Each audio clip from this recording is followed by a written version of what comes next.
There's a trick that's been passed quietly from one gardener's hands to another for over 100 years. You walk out to the garden at dawn, the dew still sitting on the leaves, and tucked around the base of the tomatoes, shaved into the soil near the roses, hanging from a stake in an old nylon stocking, there's soap. Plain, cheap, ordinary bar soap. And the gardeners who do it will swear by it the way some people swear by their grandmother's recipe for cornbread.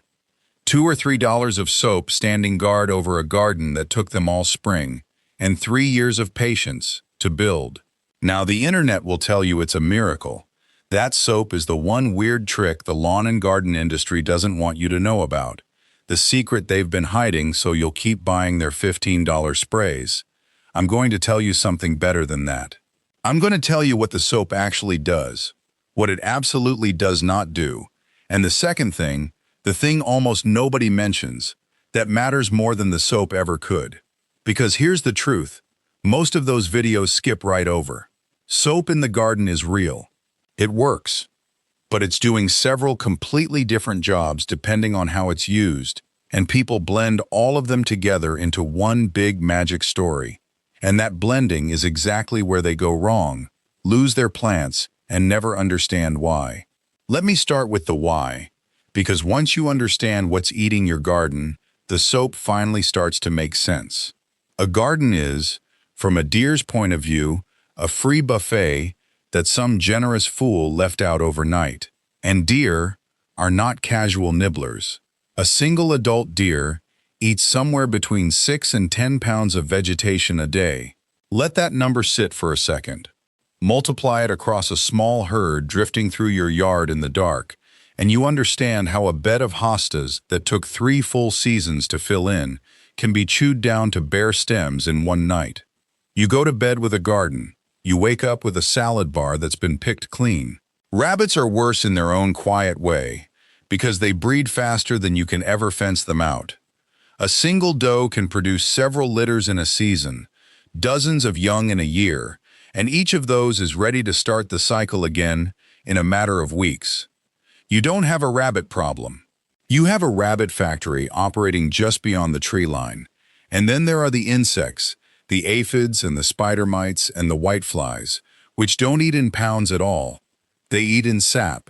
They pierce the plant and drink it dry, one tiny puncture at a time, and they multiply into the thousands while you're inside having your coffee. An aphid colony can double in days. By the time you notice the curled, sticky leaves, the damage is already deep. So your garden has enemies coming from 3 directions at once. The big grazers, the deer and the rabbits, the small chewers and suckers, the insects. And here's the part that trips absolutely everyone up. Soap fights 2 of those enemies in 2 completely different ways, and most people don't even realize they're talking about 2 entirely separate things when they say the word soap. Let me show you why the common store-bought solutions fail first, because this is where the money quietly disappears every single season. You walk into the garden center and there's an entire wall of products glowing at you. Deer repellent sprays at $15, $20 a bottle. The ones that smell like rotten eggs and wash off in the first good rain. Granular repellents you shake around the bed that lose their punch in a week. Electronic devices with flashing red lights and motion sensors. Ultrasonic gadgets, and I'll remind you, the Federal Trade Commission has actually gone after manufacturers of ultrasonic pest devices for making claims they couldn't back up, sending warning letters to a whole list of them. So be very careful with anything promising to drive animals away with a sound you can't even hear. People spend $200, $300 a season cycling through these things, swapping one for the next as each one fails, and the deer come right back. Because nearly all of these solutions share the same fatal weakness. They fade. The scent washes away.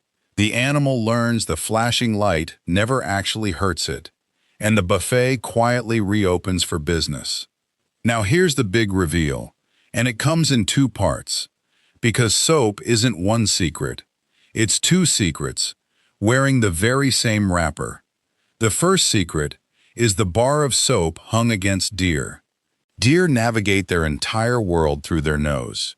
They smell danger long before they see it, and a strongly scented soap, the heavy perfumed kind, hung right near your plants, puts an unfamiliar, human-associated odor smack in the middle of where a deer wants to feed. And here's the part that's actually backed by research, not just passed-down garden folklore. Studies on deer browsing have found that scent-based deterrents, including ordinary strongly scented bar soap, can measurably reduce deer feeding in the immediate area around them. There was work done through the U.S. Forest Service and several universities testing plain bar soap against deer damage on young seedlings and orchard trees, and the soap did reduce browsing close to where it hung. So this is not an old wives' tale. There is real, documented signal here. But, and this is the catch that nobody puts in the thumbnail, the protection is small and it is local. The research generally found the effect reached only about a yard, a couple of feet, out from each individual bar. A hungry deer will calmly eat the plant 3 feet away while ignoring the one sitting right beside the soap. So the picture of one heroic bar of soap guarding an entire garden is pure fantasy. The gardeners who actually succeed with this hang many bars, spaced every few feet down the row, and they refresh them constantly, because that scent fades fast, and the rain knocks it down to nothing. The soap is a tool with a very short arm. Treating it like an invisible force field around the whole yard is exactly why so many people try it once, watch their lilies vanish anyway, and declare the whole thing a scam. Now the second secret, and this is a completely different use that gets hopelessly tangled up with the first one in people's minds. Soap against insects. This is not the bar hanging on a stake. This is soap dissolved into water and sprayed directly onto the leaves to kill soft-bodied insects like aphids. And the science here is rock solid and very old. A soap solution breaks down the waxy protective coating on a soft insect's body and disrupts its cell membranes, and the insect dies from water loss, essentially drying out. This is the exact principle behind the commercial insecticidal soaps that have been sold on those same garden center shelves and tested by universities for decades. It genuinely works. On contact, on the soft-bodied pests, the aphids, the mites, the whiteflies, the mealybugs. But here's where home gardeners do real damage, and I mean damage with their own 2 hands to their own plants. People reach under the kitchen sink, grab the dish soap or, worse, the laundry detergent, mix up a strong, sudsy batch, and they burn their plants alive. Here's the thing nobody told them. Modern dish detergents are not true soaps at all. They're synthetic degreasers, engineered to cut grease off your dishes, and they're loaded with additives, fragrances, and brighteners. Sprayed on a leaf, especially in sunlight, they can strip the plant's own protective coating right off and scorch the foliage brown. The myth that any soap from the kitchen makes a safe garden spray has quietly killed more plants than the aphids it was meant to stop. So here is exactly how the people who actually know what they're doing use soap in both of its separate jobs. For deer, they use a strongly scented bar soap, often leaving part of the wrapper on so it lasts longer against the weather, and they hang it in an old nylon stocking about 2 to 3 feet off the ground, 1 bar for every few feet of bed, refreshed every few weeks, and always after a heavy rain. They treat it as a short-range nuisance that buys a little time on the most vulnerable plants, never as a wall. For insects, they use a true soap, an actual insecticidal soap from the store, or a pure Castile-type soap, mixed weak, just a couple of teaspoons per quart of water, and never the degreasing dish detergent. They test it on a few leaves first, and wait a full day to make sure that particular plant tolerates it, because some plants, certain tender ones and some with waxy or hairy leaves, react badly. They spray in the cool of early morning or in the evening, never in the hot midday sun that turns a gentle spray into a scorch. And they spray directly onto the insects themselves, because soap only kills on contact and does absolutely nothing once it has dried. They understand it knocks down the soft pests in front of them, but leaves no lasting shield behind, so it has to be repeated when the bugs return. Now here's the second secret, the bigger one. The thing that matters more than any soap and that almost nobody bothers to talk about. And it's this. A healthy, well-grown plant in living healthy soil is the real defense. The soap is only ever a patch slapped over a deeper problem. Insects, and aphids most of all, swarm stressed plants far, far more than they bother thriving ones. Over-fertilize with quick synthetic nitrogen, the stuff that promises explosive growth, and you push out soft, sappy, tender new shoots that are basically aphid candy, an irresistible green dessert. Let a plant go drought-stressed and weak, and the pests find it first, the way predators in the wild pick off the sick and the limping. Master gardeners and entomologists will tell you plainly that a pest outbreak is very often a symptom, a signal that the plant is stressed or the little ecosystem around it has fallen out of balance, not some random act of bad luck from the sky. The soap kills the aphids you can see crawling there today. It does nothing whatsoever about the reason they keep coming back tomorrow. And there is a living version of this defense that the spray everything crowd forgets entirely. Ladybugs. A single ladybug can eat up to 50 aphids in a day, and over the course of its life several thousand. The larvae, those strange little alligator-shaped creatures most people mistake for pests and squash, are even hungrier than the adults. Lacewings do the same quiet work, and so do tiny parasitic wasps, far too small to ever sting you. Here's the trap, though. When you blanket your whole garden in harsh sprays, you wipe out these allies right alongside the pests, and then you've locked yourself into spraying forever, because you've killed the free army that was fighting your war for you, at no charge. The gardener who builds a yard that welcomes those predators barely reaches for the soap at all. So let's build the complete system, the way someone who genuinely wants a thriving garden does it, with the soap set firmly in its proper place as one small tool and not the whole story. The foundation, the part that does the most and gets mentioned the least, is the soil and the plant itself. Feed the soil with compost instead of dumping in fast synthetic nitrogen. Water deeply and consistently, soaking the root zone rather than sprinkling the surface, so the plants are never left thirsty and stressed. Choose plants that actually suit your climate and your light. A strong plant shrugs off pests the way a strong body shrugs off a passing cold. This is the bedrock, and almost nobody talks about it because you can't put it on a label and sell it in a bottle. The next layer is your living allies.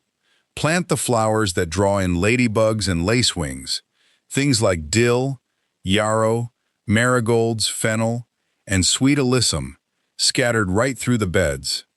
And then have the discipline not to blast the whole garden with anything harsh that would kill the very helpers you just invited. Let the predators carry the heavy load, because they will, and they work for free, every hour of every day. Then, and only then, comes the soap, in its two honest jobs. The scented bar, hung thick and refreshed often, as a short-range deer nuisance around your most vulnerable, most beloved plants, with full understanding that it buys you a couple of feet and a few weeks, not a whole season of peace. And the true insecticidal soap, mixed weak and sprayed in the cool hours directly on the pests, as a targeted strike when the aphids actually show up, not a pointless preventive coating sprayed on healthy leaves for no reason. And the layer that beats all the soap in the world against deer and rabbits, the one the slick videos quietly hate because it isn't a clever little trick, is the physical barrier. A rabbit fence of 1-inch wire mesh, buried a few inches down into the soil so they can't simply dig their way under it, ends the rabbit problem permanently for the price of a single roll of fencing.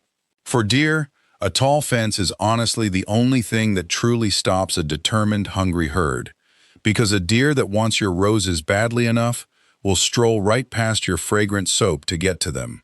The soap is the nuisance at the door. The fence is the locked door itself.